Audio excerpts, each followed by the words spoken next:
नमस्कार, मी संगीता महाजन स्वागत करते माझ्या यूट्यूब चॅनलवरती। तर आज आपण बेसिक जे बिगिनर आहेत त्यांच्यासाठी पुन्हा एकदा फॅशन डिझायनरचा जो कोर्स आहे तो सुरुवातीपासून म्हणजेच ब्लाउजचा बेस कसा असतो, वन टक्सचा ब्लाउज किंवा बेस आधी कसा तयार करायचा असतो ते आपण पाहूया। तर आधी आपण सुरुवातीला पाहणार आहोत ते पॅक नेकचे गळे कसे असतात। म्हणजेच आपला जर गळा अशा पद्धतीने असेल, समोरचा व पाठीमागचा गळा अशा पद्धतीने आपला हा ब्लाउज आहे असं समजा। हा आपला ब्लाउज झाला। तर हा समोरचा गळा पॅक व पाठीमागचाही गळा जर पॅक असेल म्हणजेच अशाच पद्धतीने जर पाठीमागचा गळा असेल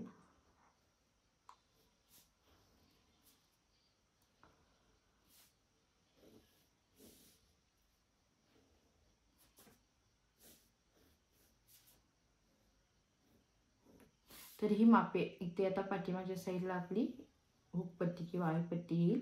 तर अशा पद्धतीची मापे कशी टाकायची असतात, शोल्डर नेमकी किती घ्यायची असते, शोल्डरमधून भाग वजा करायचा असतो का किंवा मुंडा किती टाकायचा असतो, हे सर्व जो बेस आहे तो बेस आधी कसा तयार करायचा असतो ते मी शिकवते।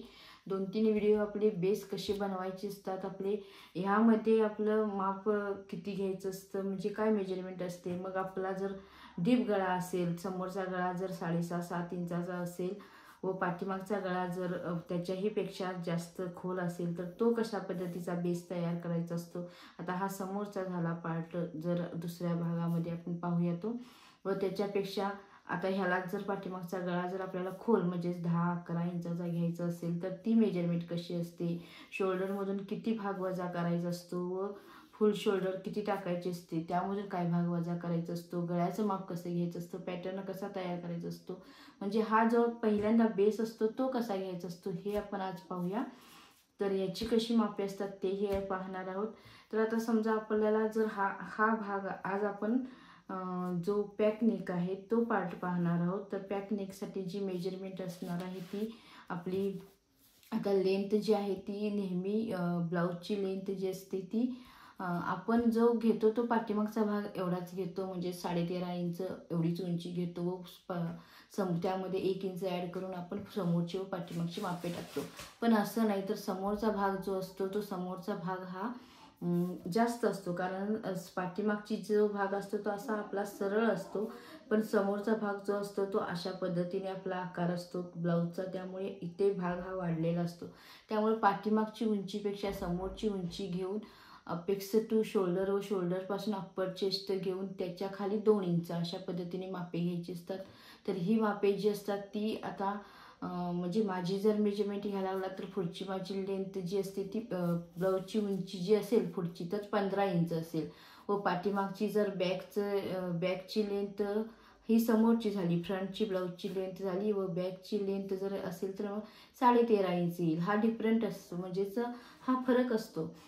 तर यामध्ये आता आपण 15 असेल उंची तर त्यामध्ये आपण 1 इंच ॲड करून अशा पद्धतीने 16 इंच उंची घेऊन मापे टाकायची असतात। तर आता ही लेंथ झाली। आता चेस्ट घ्यायची असेल तर चेस्ट ही 34 इंच म्हणजे जी असेल ती। आता वेस्ट म्हणजेच आपल्याला कमरघेर घ्यायचा आहे तर कमरघेर हा आहे 30 इंच। आता शोल्डर टू अपेक्स म्हणजे शोल्डर टू अपेक्स जो भाग आहे तो 9.5 इंचाचा आहे, म्हणजेच त्यामध्ये प्लस अर्धा इंच घेऊन आपण शोल्डरपासून मापे टाकायचे असतात। तर अपेक्स टू अपेक्स जे माप आहे ते 7.5 इंचाचं आहे, तर हे 7.5 इंच अपेक्स टू अपेक्स माप येणार आहे।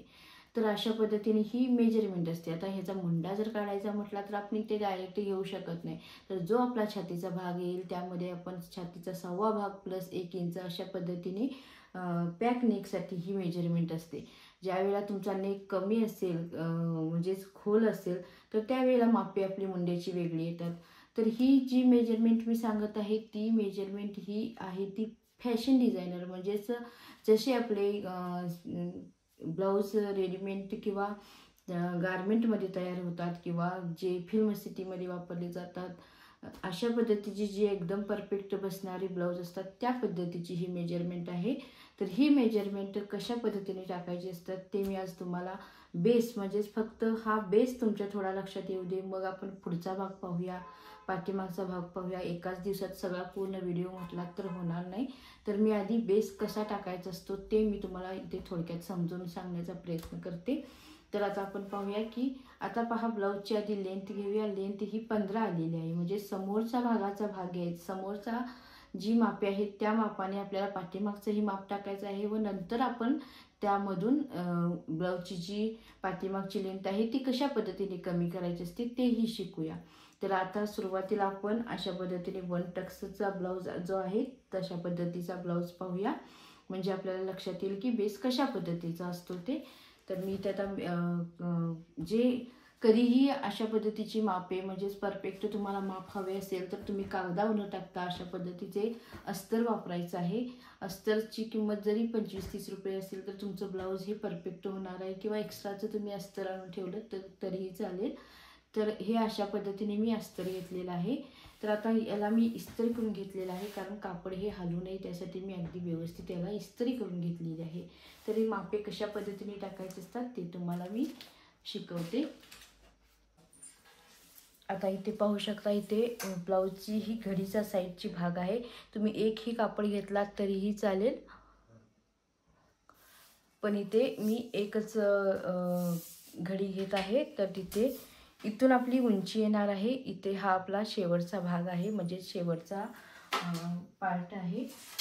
तर आधी काय करायचं, सुरुवातीला अशा पद्धतीने एक लाईन आखून घ्यायची, म्हणजे सरळ रेष आखायची. सरळ रेष आखताना अशा पद्धतीची पट्टी नेहमी वापरायची, म्हणजे आपली मेजरमेंट अगदी बरोबर येते. आता यातली कोणतीही लाईन अगदी सरळ आपण इथे पकडायची व रेष आखायची, म्हणजे आपली रेष अगदी करेक्ट लाईनला लाईन जोडून आखली म्हणजे अगदी व्यवस्थित सरळ रेष आखली जाते. तर आता मी हा एक रेष आखून घेतलेली आहे. तर इथून आपल्याला उंची घ्यायची आहे, म्हणजेच ब्लाऊजची जी आपण आज पाठीमागचा भाग पाहूया. तर पाठीमागचा भागाचा कशी मापे असतात ते सांगते, मग आपण उद्या समोरचा भाग पाहूया. तर आता इथून पहा, उंची जी आहे ती 15 आलेली आहे, म्हणजेच ब्लाऊजची समोरची उंची 15 आहे, त्यामध्ये 1 इंच ॲड करायचं आहे, म्हणजेच आपली उंची किती येणार, तर 16 इंच येईल. तर 16 इंच जिथे आलेलं आहे तिथे आपण अशा पद्धतीने अगदी व्यवस्थित जी रेष आहे रेषेला रेष जोडून अशा पद्धतीने एक रेष आखून घ्यायची आहे. तर आता इथे 16 इंच आलेले आहे. तर आता शोल्डर किती आहे, आता बॅकचा आधी पार्ट दाखवत आहे. ब्लाऊजचा बॅकचा पार्ट आहे.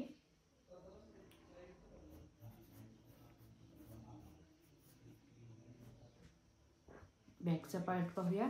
तर आता पूर्ण शोल्डर जी आलेली आहे ती 14 इंच आहे. तर 14चा निम्मा भाग घ्यायचा आहे, म्हणजेच आता पहा, ही शोल्डर आपली 14 इंच इथं आलेली आहे. फुल शोल्डर तुमची घ्यायची आहे, म्हणजेच ह्या हाडापासून ते इथं टोटल जी असते तशा पद्धतीने फुल शोल्डर घ्यायचं. त्याचा निम्मा भाग अशा पद्धतीने करायचा आहे. निम्मा भाग जो येईल तो अशा पद्धतीने इथे आखायचा आहे. तर इथे पहा, शोल्डर ही 7 आलेली आहे. तर इथे 7ला एक पॉईंट करून घ्यायचा आहे. आता जो पॉईंट केलेला आहे तिथून आपल्याला 1 इंच खाली, म्हणजेच अशा पद्धतीने आणखीन एक पॉईंट करून घ्यायचा आहे. तर इथे पहा, 1 इंच मी शोल्डर उतार घेतलेला आहे. आता इथला जो घडीचा भाग दिसत आहे तिथून आपल्याला इथून 2.5 इंच टाकायचं आहे. हे सर्वांच्यासाठी सेम माप असतं, तर इथं मी 2.5 इंच टाकत आहे. तर 2.5 इंच जो टाकलेला भाग आहे व हा इथून जो शोल्डर उतार 1 इंच दिलेला आहे तो भाग इथून इथे अशा पद्धतीने जोडायचा आहे. तर हा पार्ट मी अशा पद्धतीने जोडलेला आहे. आता आपल्याला इथून जे हवं आहे ते आपला पॅक नेक करायचं आहे. तर पॅक नेक करण्यासाठी आपण आधी इथून मुंडा जो आहे ते मुंड्याचा आधी माप टाकायचं आहे. तर फुल म्हणजेच पॅक नेक ज्यावेळेला असतो त्यावेळेला आपल्याला मुंडा घेत असताना आपल्याला जेवढी आपली चेस्ट आलेली असते, म्हणजेच आपली चेस्ट, माझी चेस्ट आता 34 आलेली आहे, त्यामध्ये आपल्याला 34चा 6वा भाग करून घ्यायचा आहे, म्हणजे 34/6 बरोबर जे येईल तो आपला मुंडा असतो. तर 5.6 हा मुंडा आलेला आहे. त्यामध्ये आपल्याला पॅक नेक असल्यामुळे त्यामध्ये आपण +1 इंच ॲड करणार आहोत, म्हणजेच आपली मेजरमेंट जी येईल ती 6.6 येईल. तर इथे जी मेजरमेंट आलेली आहे ती आपण अशा पद्धतीने 6.6 म्हणजेच 6.5ला एक रेष जास्त अशा पद्धतीने आपल्याला एक खूण करून घ्यायची आहे व ही रेष आपण अशा पद्धतीने इथे आपण सरळ रेषेला रेष जोडून अगदी सरळ अशा पद्धतीने एक रेष आखून घ्यायची आहे। तर हा आपला छातीचाही भाग झाला व आपला जो आहे तो मुंड्याचा भाग झाला। तर आता मुंड्याचं मेजरमेंट टाकायचं आहे, म्हणजेच आर्महोल टाकायचं आहे। तर आर्महोलचं माप टाकताना कसं करायचं आहे नेमकं ते मी तुम्हाला सांगते। आता इथून जो आपला भाग घेतलेला आहे तो आता इथे किती आलेला आहे पहा, इथे 7 इंच आहे। इथेही आपण 7 इंचाला एक असा खूण करून घ्यायची आहे। पहा इथे मी 7 इंचाला एक खूण करून घेतलेली आहे। तर आपल्याला इथून जेवढं माप आहे व इथून माप आहे याचा मध्य करून घ्यायचा आहे। तर 6.6 जे आलेलं आहे मुंडा प्लस मुंड्याचे जे सूत्र आहे ते कसं आहे, तर छातीचा जी छाती आलेली आहे त्याचा 6वा भाग घ्यायचा व प्लस त्यामध्ये 1 इंच घालायचं। तर हे पॅक नेकसाठी आहे। तर इथून आपल्याला जे आहे त्याचा मध्य करायचा आहे, जे मेजरमेंट आलेली आहे त्याचा अशा पद्धतीने मध्य करून घ्यायचा आहे। तर हा मध्य झाला। तर आता आकार द्यायचा आहे। तर आकार देण्यासाठी पाठीमागचा आकार द्यायचा आहे।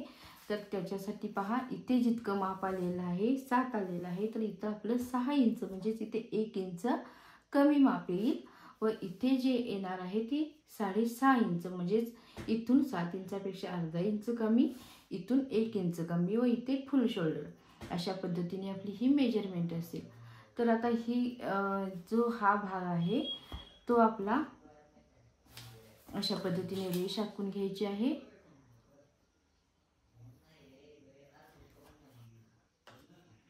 आता हा पॉइंट आलेला आहे तिथून आपल्याला इथून पाऊण इंच म्हणजेच 1 इंचाला एक रेष कमी, 2 रेषा कमी अशा पद्धतीने माप टाकायचं आहे। तर हे पाऊण इंच किती इंचा छातीपर्यंत चालेल, तर हे 40 इंचाच्या आतल्या भागाला पाऊण इंचापर्यंत माप चालतं। 40 इंचाच्या वरती जे माप असतं त्याला एक मेजरमेंट जी असते ती 1 इंच असतेच, म्हणजेच भाग हा वाढलेला असतो। आता हा आपला पार्ट तयार झाला आहे। आता हा जो इथून दिसत आहे तिथून मी पाऊण इंच घेतलेला आहे। तर आपला हा जो भाग आहे तो अशा पद्धतीने इथे असा ॲडजस्ट करायचा आहे व हा शेप अशा पद्धतीने द्यायचा आहे। हा आपला फ्रंट आर्महोल झाला। तर आता आपल्याला हा समोरचा भाग झाला, पण आपल्याला पाठीमागचा आकार द्यायचा आहे। त्याच्यासाठी आपल्याला जो मध्य आहे त्याच्या समोर अर्धा इंच इथे अशा पद्धतीने खूण करून घ्यायची आहे व पुन्हा अशा पद्धतीची एक रेष आखायची आहे व पुन्हा इथे अशा पद्धतीने आकार द्यायचा आहे। इथून आपली लाईन जी आहे ती एकदम कमी असेल व अशा पद्धतीने आकार येईल। हा फ्रेंच काऊने तुम्ही आकार दिलात तरी चालेल किंवा तुम्हाला हाताने जमत असेल तरी सुद्धा दिला तरी चालेल। तर हा आपला अशा पद्धतीने मुंड्याचा आकार पडलेला आहे।